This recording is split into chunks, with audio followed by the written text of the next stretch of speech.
The next question that we are going to deal is related to literature. Art पे देखा, architecture पे देखा, right. अब literature पे देखते हैं. प्रोमिनेंटली प्रीवियस कमीशन ने जो है ऑलरेडी लिटरेचर पे क्वेश्चन पूछा हुआ है. वैदिक लिटरेचर पे प्रेमाइसेबल क्वेश्चन जो है प्रीवियस ईयर्स में पूछे गए. आई कैन सी कि वैदिक लिटरेचर पे क्वेश्चन पूछा गया है, राइट.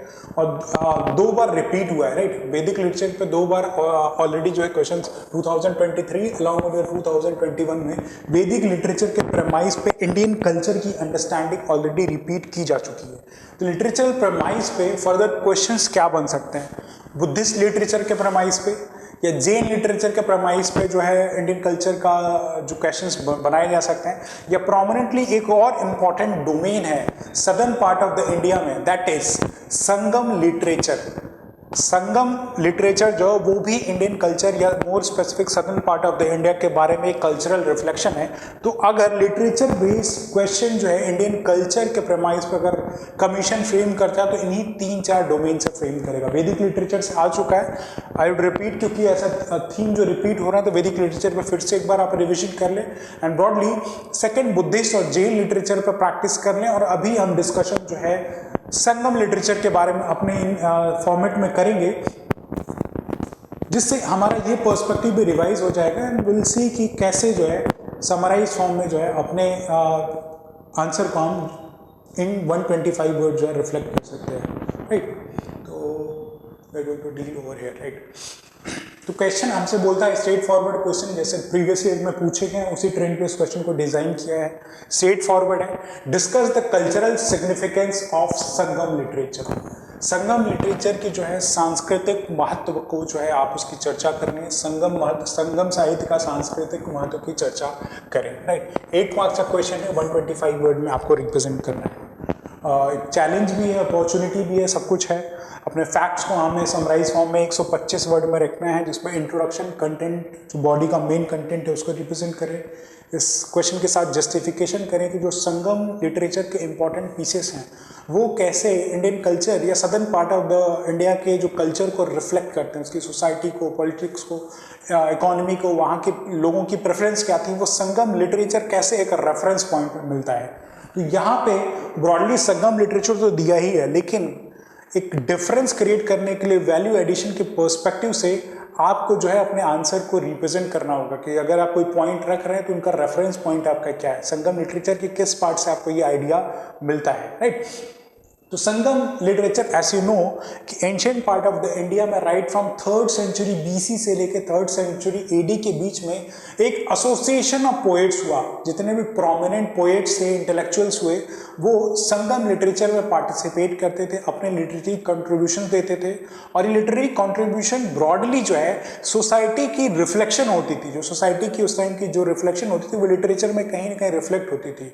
इसको prominently southern part of the India में जो इंपॉर्टेंट रूलर्स थे, रूलर्स लाइक चोलास, चेरास, पांड्यास, उनके पैट्रोनेज में क्या कहें, मोर प्रोमिनेंटली पांड्यास ने जो है इस संगम लिटरेचर को प्रोमिनेंटली जो है पैट्रनाइज किया था, जिसमें इंपॉर्टेंट डिग्निटरीज आते हैं, अपने कॉन्ट्रीब्यूशंस देते हैं, राइट. तो टाइमलाइन की पर्सपेक्टिव से अगर इंट्रोडक्शन में हम इंट्रोड्यूस करें कि 3rd सेंचुरी BC से लेके 3rd सेंचुरी AD में जो है ये संगम लिटरेचर बिगिन हुआ और ये southern part of the India में ये अकर हुआ था, राइट. और इसकी जो अकरेंस है वो एक इंपॉर्टेंट पीस ऑफ लिटरेचर है. कई सारे लिटरेचर का कंपाइलेशन है जो कि southern part of the Indian society के बारे में हमें आइडिया प्रोवाइड करते हैं.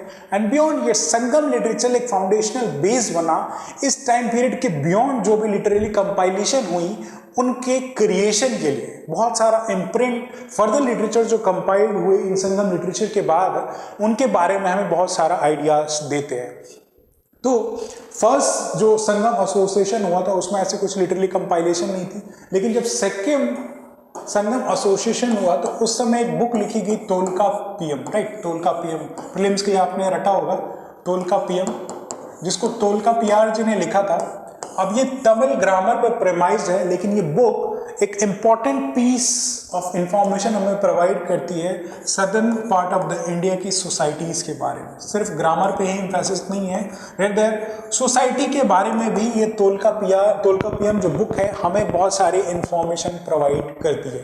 तो बियॉन्ड दिस ग्रामेटिकल सेंस जो तोलकापियर है वो India southern part of the Indian culture के बारे में बताती कि role of women in society कैसा था, लोगों के रिलेशन जो वहाँ के नेटिव्स थे उनका कोर बिजनेस क्या था, ट्रेडिंग करते थे क्या, सिर्फ डोमेस्टिक ट्रेडिंग थी या बाहर इंटरनेशनल ट्रेड भी करते थे।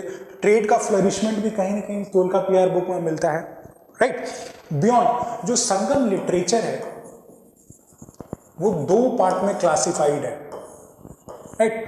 जो संगम लिटरेचर है वो ब्रॉडली 2 पार्ट में क्लासिफाइड है, राइट। एक जो है लव एसेंस पे फोकस करता है, लव से रिलेटेड पोएट्रीज पे, ह्यूमन इमोशंस को सिग्निफाई करता है, और दूसरा जो है वो वॉर और हीरोइक एसेंस को रिफ्लेक्ट करता है, राइट। हीरोइक एसेंस को रिफ्लेक्ट करता है, वेलियर को, बहादुरी की जो डिस्क्रिप्शंस हैं वो ऐसे संगम लिटरेचर को 2 पार्ट में हमने क्लासिफाई किया गया। अब ये लव पोएट्रीज जो हैं ब्रॉडली ह्यूमन इमोशंस, मतलब प्राइमरली फीचर जो है southern part of the Indian society में जो ह्यूमन इमोशन है, प्यार करने की टेंडेंसी, लव करने की टेंडेंसी, वो कहीं ना कहीं फ्लरिशमेंट में होगी, सोसाइटी में एक्सेप्टेंस होगी, राइट। और 7 तरह के मैरिजेस के बारे में भी बताया गया है इस लव पोएट्रीज। हम अभी फैक्चुअल डिटेल में देखेंगे कि क्या क्या है, वो सारी डिस्क्रिप्शन इधर दी गई है। Beyond heroic, rule of law and order, right. एक दूसरे से किंगडम से लोग कॉन्क्वेस्ट करते थे, वॉर करते थे, तो हीरोइक, वॉर, इन सारे एसेंस पे भी फोकस रखा गया है। एथिक्स पे, मोरालिटी पे, ये जो वॉर से रिलेटेड लिटरेचर है वो हमें बहुत सारा आइडिया प्रोवाइड करते हैं। बियॉन्ड कुछ और इम्पॉर्टेंट बुक्स जैसे शिल्पाधिकारम और मणिमेकलाई के बारे में हमने तमिल संगम लिटरेचर में देखा था। शिल्पाधिकारम है, मणिमेकलाई है। अब इन बुक्स की जो इंग्रेडिएंट्स हैं, अगर इनके स्टोरीज से आप वेल अवेयर हो कि ये जो है 2 इंडिविजुअल हस्बैंड वाइफ से रिलेटेड ये बुक कंपाइल की गई थी। सेकंड जो है उसकी एक सीक्वल टाइप में है। तो ये रोल ऑफ वुमेन, एक वाइफ का रोल अपने हस्बैंड के लिए, हस्बैंड का अफेयर एक कोर्टसन, एक डांसर से हो जाता है, इन तीनों के बीच में जो कन्फ्लिक्ट है और उसमें जो रॉयल पैटर्नेज का इन्फ्लुएंस है उससे रिलेटेड ये स्टोरीज डील करती हैं। तो यहाँ पे प्राइमरली जो वुमेन, जो वाइफ हैं, उनकी चैस्टिटी के बारे में, उनकी प्योरिटी ऑफ द सोल, उनकी डिटर्मिनेशन के बारे में ये कंपाइलेशन जो संगम लिटरेचर की वो हमें बहुत सारी आइडिया उस टाइम के देती हैं कि सोसाइटी में वुमेन की चैस्टिटी, वुमेन की प्योरिटी पे कितना इंपॉर्टेंस है। तो ब्रॉडर ये इंग्रेडिएंट्स होंगे जो हमारे आंसर को रिफ्लेक्ट करेंगे main body of the answer में। इंट्रोडक्शन में आपको संगम लिटरेचर के बारे में बताना है कि संगम लिटरेचर प्राइमरली है क्या। संगम लिटरेचर जो है अराउंड 300 BC से लेकर 300 CE के अराउंड जो फ्लरिश किया, और ये southern part of the India की कल्चरल, सोशल और पॉलिटिकल डायमेंशंस को रिफ्लेक्ट करता है to the right. Southern part of the India के ब्रॉडर जो है रिफ्लेक्ट करता है। That is this body of work offers a window into the traditions, values and ethos of Tamil society. Tamil society के ethos, values और culture के बारे में ब्रॉडली हमें जो है संगम लिटरेचर रिफ्लेक्ट करता है। तो इंट्रोडक्शन पार्ट में हमने एक टाइमलाइन दे दिया और उसके की इंग्रेडिएंट दे दिए कि संगम लिटरेचर जो है कल्चर, सोशल और पॉलिटिकल मूल्यों पे हमें जो है इंपॉर्टेंट पीस ऑफ इंफॉर्मेशन देती है। तो इंट्रोडक्शन में 125 वर्ड का अगर क्वेश्चन है तो 20 वर्ड में आप उसको 20 से 30 वर्ड में रिप्रेजेंट करें। की पार्ट में जो हमने डिस्कशन किया है कि जो प्रोमिनेंटली जो संगम लिटरेचर था वो लव पोइट्री पे या तो प्रेमाइज थी या फिर वॉर एंड गवर्नेंस पे प्रेमाइज थी। तो जो लव पोइट्री से रिलेटेड जो कंपाइलेशन थी उनको अकम बोलते थे, राइट। और जो वॉर से रिलेटेड संगम लिटरेचर की जो कंपाइलेशन थी उनको पूरम बोलते थे, राइट।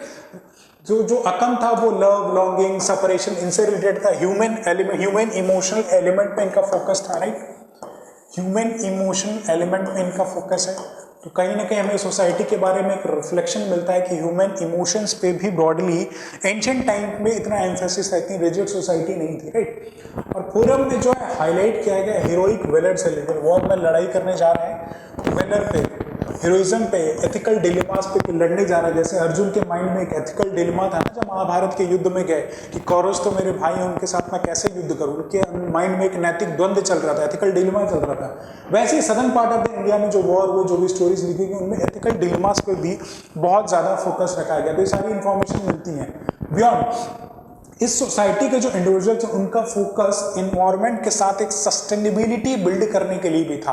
वो रिसोर्सेज का जो हमें आइडिया मिलता है वो तेनाई सिस्टम से, राइट। इस संगम लिटरेचर में तेनाई सिस्टम के बारे में मेंशन किया गया है जिसमें जो पोएटिक थीम्स हैं उनका कोरिलेशन जो स्पेसिफिक लैंडस्केप्स हैं जैसे माउंटेन्स हुए, रिवर्स हुए, राइट, कोस्टल प्लेन हुए, उनके साथ कोरिलेट करके ये एम्फेसिस शो करता है कि ह्यूमन इमोशन का कोरिलेशन और सस्टेनेबिलिटी विद एनवायरनमेंट या नेचर के साथ कैसा हो वो यहाँ पे इस तेनाई सिस्टम में ये लिटरेचर प्रोवाइड करता है। यानी कि ये आपका संगम लिटरेचर जो है एनवायरमेंटल सस्टेनेबिलिटी, नेचर के कंजर्वेशन और humanisation of nature, that is प्रकृति नेचर के साथ कोरिलेशन को ह्यूमनाइज इमोशन के साथ लिंक करके रिप्रेजेंटेशन कहीं ना कहीं सोसाइटी के बारे में बताता है कि southern part of the Indian society जो थी वो प्राइमरली एनवायरमेंटल सस्टेनेबिलिटी पे कहीं ना कहीं बिलीव रखती थी और उनके लाइवलीहुड लाइफ पे भी प्रेमाइज था कि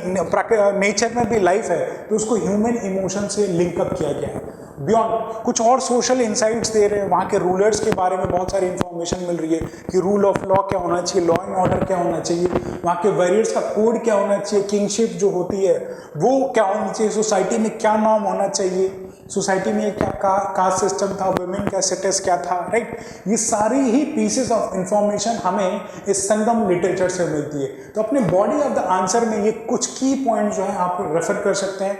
फर्दर इनके बियॉन्ड जो हमने अभी कुछ बुक्स का डिस्कशन किया, शिल्पाधिकारा, मलिमेकलई, तोल्काप्पियम, इनका रेफरेंस भी आप ऐसा फैक्चुअल इनपुट आप अपने आंसर्स में दे सकते हैं ताकि एक वैलिड पॉइंट आर्गुमेंट बिल्ड हो कि जो southern part of the India का कल्चर है, संस्कृति है, वो हमें संगम लिटरेचर से कैसे पता चलता है, राइट।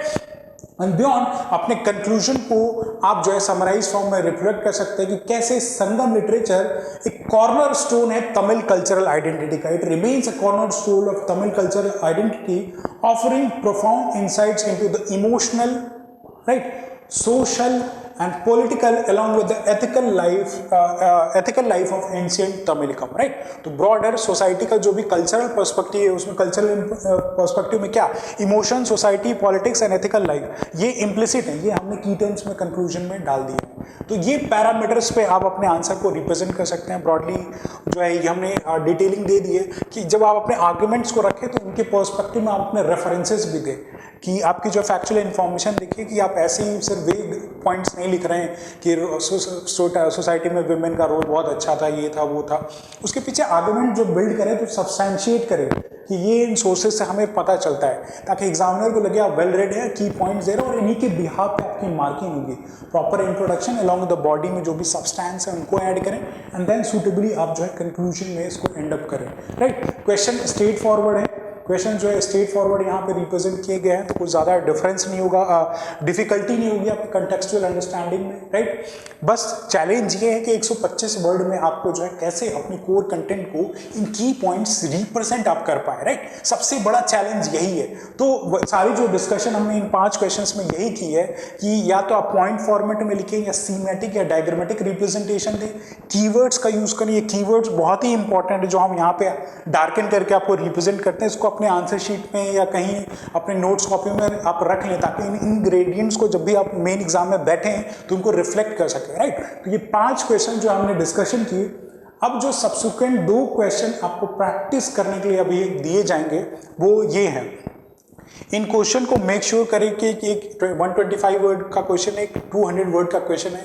इन क्वेश्चन को आप प्रैक्टिस करें अपनी आंसर शीट पे, जो भी आपके आंसर शीट है उसको आप जो PDF फॉर्मेट में आप हमें जो है इस email ID पे chronicleis01@gmail.com पे मेल कर सकते हैं या अगर व्हाट्सएप पे अपनी आंसर शीट को भेजना चाहते हैं और उनकी इवैल्यूएशन चाहते हैं तो आप जो है इस जो फ़ोन नंबर है इसके व्हाट्सएप नंबर पे आप जो है हमें सेंड कर सकते हैं। इसको प्रॉपरली हम जो है इवैल्यूएट करेंगे daily on a daily basis, आपके आंसर्स को इवैल्यूएट करेंगे, उनके प्रॉपर स्ट्रक्चरिंग को आपको देंगे एंड बियॉन्ड और वैल्यू एडिशन इन आंसर्स के साथ देंगे कि आप आंसर में और क्या वैल्यू ऐड कर सकते हैं, इंट्रोडक्शन में क्या इंप्रूवमेंट कर सकते हैं, राइट, आपकी कंटेक्चुअल अंडरस्टैंडिंग कैसी, जो भी स्टैंडर्ड बेंचमार्क्स है एक मॉडल आंसर के जो हमने बनाए हुए हैं जिससे आप एग्जामिनेशन में अच्छे मार्क्स फेच कर सकें, वो हम आपको जो है mentorship, free mentorship in 2 question के प्रमाइस पर देंगे। तो जो पहला क्वेश्चन जो है हमने ऑलरेडी अपने 2 डिस्कशन में केव आर्किटेक्चर के बारे में देखा, फिर टेम्पल आर्किटेक्चर के बारे में देखा। अब जो क्वेश्चन आपको डिस्कशन में मैं दे रहा हूँ वो स्तूपा आर्किटेक्चर सब प्रमाइस पर बेस्ड है, राइट। तो पहला क्वेश्चन जो आपको 8 मार्क्स में लिखना 125 वर्ड्स में वो है, discuss the significance of Sanchi stupa in the evolution of Buddhist art and architecture in India. तो सांची स्तूपा के बारे में आपको लिखना है आर्ट और आर्किटेक्चर के पर्सपेक्टिव पे, राइट। इसको 125 वर्ड में लिखिए, मेक श्योर इमेजेस का आप यूज करें, डायग्राम का representation. And second part of the question जो है जो कि वैदिक लिटरेचर के प्रमाइस पर, जैसे मैंने बोला वैदिक लिटरेचर पर ऑलरेडी क्वेश्चन पूछे जा चुके हैं, इस प्रमाइस पे एक संगम लिटरेचर का क्वेश्चन डिस्कस किया। एंड फर्दर जो है religious scriptures like Vedas, Tripitakas and Agamas have profoundly influenced the moral, social and philosophical dimensions of Indian culture, discuss with suitable examples. तो ये तीनों ही रिलीजन के बारे में हमने इम्प्लिसिट कर दिया, हिंदुइज्म, बुद्धिज्म और जैनिज्म। इन तीनों ही रिलीजियस लिटरेचर का एम्फेसिस इंडियन कल्चर पे क्या है, इसको आपको 12 मार्क्स में 12 मार्क्स के लिए 200 वर्डों में लिखना है। तो मेक श्योर आप इन दोनों आंसर्स को, क्वेश्चंस को प्रैक्टिस करें और अपने आंसर्स को जो है इस ईमेल आईडी और व्हाट्सएप नंबर पे आप मेल करें ताकि हमारी कनेक्टिविटी बिल्डअप हो और इस प्रोग्राम को और सॉलिडिफाई कर सके, ताकि आप एग्जाम जब भी 3-4 महीने बाद जब भी आपका मेंस एग्जाम प्रिपेयर्ड हो तो इन सिलेबस के हर एक की टर्म्स को 3-3 बार, मिनिमलिस्टिक 3-3 बार हम जो है रिवाइज कर सकते हैं और एक क्वेश्चन के फॉर्मेट में जो 400 से 500 क्वेश्चन हम जो प्रैक्टिस करने वाले उसे थॉरली हमारा सिलेबस जो है प्रिपेयर्ड होगा ताकि हम कॉन्फिडेंट, वेल प्रिपेयर्ड और कॉन्फिडेंट रहेंगे, राइट। तो this is all for today. आप इन 2 क्वेश्चंस का आंसर्स हमें अपने ईमेल आईडी और व्हाट्सएप नंबर पे दें ताकि हम जो है आपको फीडबैक प्रोवाइड कर सकें। Till then goodbye and all the best.